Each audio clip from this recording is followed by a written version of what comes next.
Get the latest now on that historic agreement to freeze Iran's nuclear program.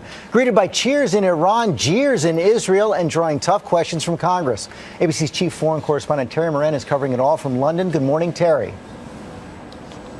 Good morning, George. Well, European officials are already saying that sanctions against Iran could be lifted as early as December, and the Iranians are saying they're ready to begin the next round of talks today, right now.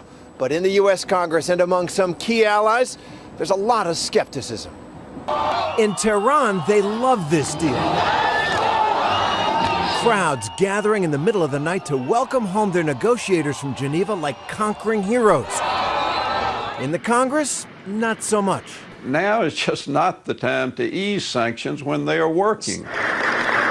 The debate over the deal cut early Sunday morning in Geneva is roiling all around the world today. The basic terms of the accord: Iran agreed to freeze its nuclear program and allow daily monitoring of key facilities by international inspectors. In exchange, the U.S. and allies agreed to ease some economic sanctions, about $7 billion worth, but leave most others still in force. And the whole deal is temporary, 6 months, while negotiators hammer out a final agreement if they can. Israel, threatened with destruction by Iran, hates this deal, and Prime Minister Benjamin Netanyahu issued a clear warning that he is willing to act alone if necessary. We will not allow Iran to have a nuclear weapons capability.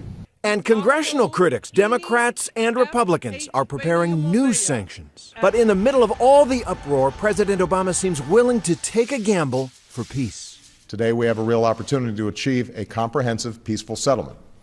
And I believe we must test it. One more revelation this weekend. It turns out there have been months of top-secret direct talks between U.S. and Iranian officials, unprecedented for decades. 5 meetings in all in Oman, in the Gulf, and elsewhere.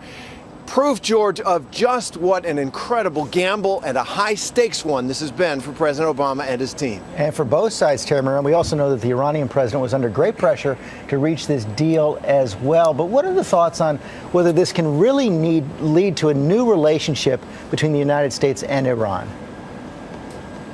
You know, that is the talk in the Middle East and around the world in diplomatic circles today. The Israeli media is full of worry about just that. Is this a new Middle East? If Iran, if it abides by this deal, is no longer a pariah state, could they be a U.S. partner? That's got Israel worried. That is a long way off, but that's what the stakes are here. Okay, Terry Moran, thanks very much.